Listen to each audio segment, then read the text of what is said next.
سعودی عالم نے والدین کی قبروں کی زیارت پر جانے کو زحمت قرار دے دیا ہے۔ سعودی عالم ڈاکٹر سعد الاسلان نے ایک ٹی وی پروگرام میں اپنے خیالات کا اظہار کرتے ہوئے کہا ہے کہ مرحوم والدین کو ایصال ثواب پہنچانے اور ان سے محبت کے اظہار کے لیے قبرستان جانا بے سود ہے اور ایسا کرنے والوں کو زحمت کے سوا کچھ بھی حاصل نہیں ہوگا۔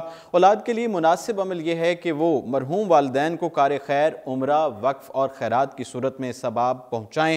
ڈاکٹر سعد الاسلان ممتاز سعودی علماء پر مشتمل بورڈ کے سابق رکن رہ چکے ہیں اور اس وقت سعودی فقہا انجمن کے چیئرمین بھی ہیں۔ انہوں نے مذہبی پروگرام میں والدین کی زیارت کے لیے قبرستان جانے کے حوالے سے شرعی حکم کی وضاحت کی ہے۔ پروگرام کے دوران ان سے سوال کیا گیا کہ کیا والدین کی وفات کے بعد ان سے محبت کے اظہار کے لیے قبرستان جانا ان کے ساتھ حسن سلوک کے زمرے میں آتا ہے یا نہیں، تو اس کے جواب میں ان کا کہنا تھا کہ میرے علم کے مطابق رسول کریم صلی اللہ علیہ وسلم سے ایسی کوئی صحیح حدیث منقول نہیں ہے جس میں انہوں نے اولاد کو والدین کی وفات کے بعد ان کی زیارت کے لیے قبرستان جانے کی تعلیم یا ترغیب دی ہو۔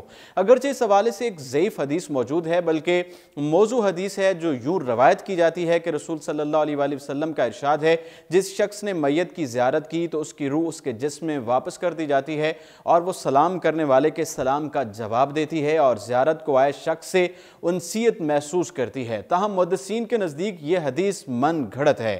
اگر یہ حدیث صحیح ہوتی تو صحابہ کرام بھی اس پر عمل پیرا ہوتے اور اس کے بعد تابعین بھی اسے اپناتے، مگر اس کا کوئی ثبوت نہیں ملتا ہے۔ علامہ الاسلان نے کہا کہ جو میت دفنائی جاتی ہے وہ وقت گزرنے کے بعد مٹی میں مل کر مٹی ہو جاتی ہے۔ آج سے 100 یا 1000 برس قبل مرنے والوں کی نعشوں کی کوئی باقیات نہیں ملتی ہیں۔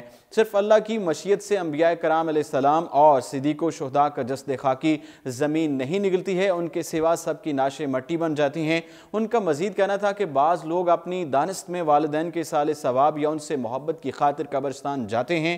ان لوگوں کو جان لینا چاہیے کہ متوفی والدین کو نہ آپ کی آمد کا پتہ چلتا ہے اور نہ وہ آپ کی موجودگی کو محسوس کر سکتے ہیں۔ ایسا کرنے والوں کا قبرستان جانا محض زحمت ہی ہے۔ سب سے بہتر طریقہ یہ ہے کہ اولاد والدین کے لیے دعا کرے اور صدقہ، حج، عمرہ، وقف اور دیگر کار خیر انجام دے۔ یہ وہ چیزیں ہیں جن کا ثواب ان تک پہنچتا ہے۔ فی الوقت اتنا ہی، مزید آپ دیکھتے رہیے اردو پوائنٹ۔